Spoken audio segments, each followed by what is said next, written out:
The Angel. Hans Christian Andersen. Whenever a good child dies, an angel of God comes down from heaven, takes the dead child in his arms, spreads out his great white wings, and flies with him over all the places which the child had loved during his life. Then he gathers a large handful of flowers which he carries up to the Almighty, that they may bloom more brightly in heaven than they do on earth. And the Almighty presses the flowers to his heart, but he kisses the flower that pleases him best, and it receives a voice, and is able to join the song of the chorus of bliss. These words were spoken by an angel of God, as he carried a dead child up to heaven, and the child listened, as if in a dream. Then they passed over well-known spots where the little one had often played, and through beautiful gardens full of lovely flowers.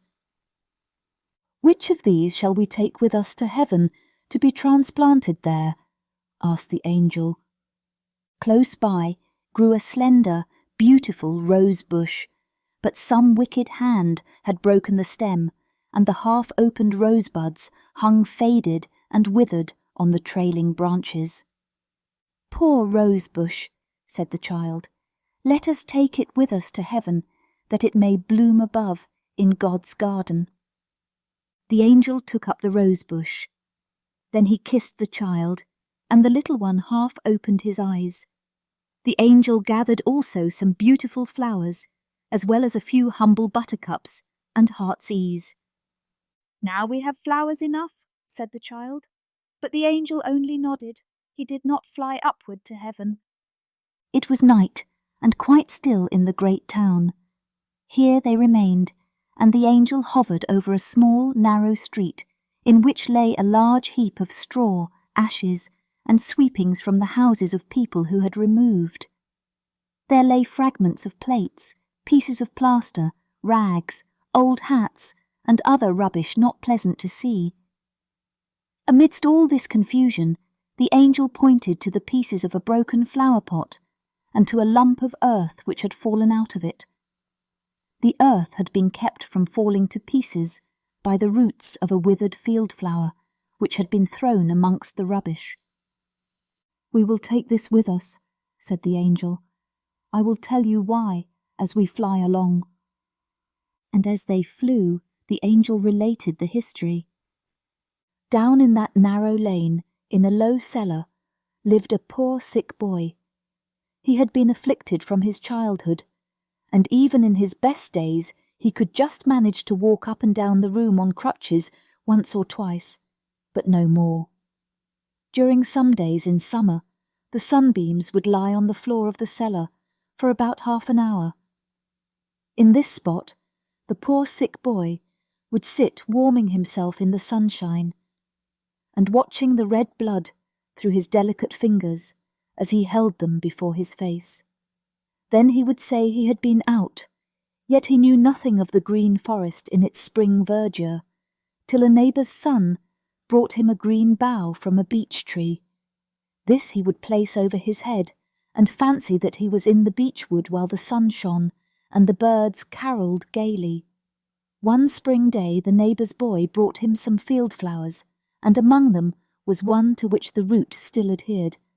This he carefully planted in a flower pot, and placed in a window seat near his bed. And the flower had been planted by a fortunate hand, for it grew, put forth fresh shoots, and blossomed every year. It became a splendid flower garden to the sick boy, and his little treasure upon earth. He watered it and cherished it, and took care it should have the benefit of every sunbeam that found its way into the cellar, from the earliest morning ray to the evening sunset. The flower entwined itself even in his dreams. For him it bloomed, for him spread its perfume, and it gladdened his eyes, and to the flower he turned even in death when the Lord called him. He has been 1 year with God. During that time the flower has stood in the window, withered and forgotten, till at length cast out among the sweepings into the street on the day of the lodger's removal. And this poor flower, withered and faded as it is, we have added to our nosegay because it gave more real joy than the most beautiful flower in the garden of a queen." "But how do you know all this?" asked the child, whom the angel was carrying to heaven. "I know it," said the angel, "because I myself was the poor sick boy who walked upon crutches, and I know my own flower well." Then the child opened his eyes and looked into the glorious, happy face of the angel, and at the same moment they found themselves in that heavenly home where all is happiness and joy. And God pressed the dead child to his heart, and wings were given him so that he could fly with the angel, hand in hand. Then the Almighty pressed all the flowers to his heart, but he kissed the withered field flower, and it received a voice. Then it joined in the song of the angels, who surrounded the throne, some near, and others in a distant circle, but all equally happy. They all joined in the chorus of praise, both great and small, the good, happy child, and the poor field flower that once lay withered and cast away on a heap of rubbish in a narrow, dark street. Thank you for watching.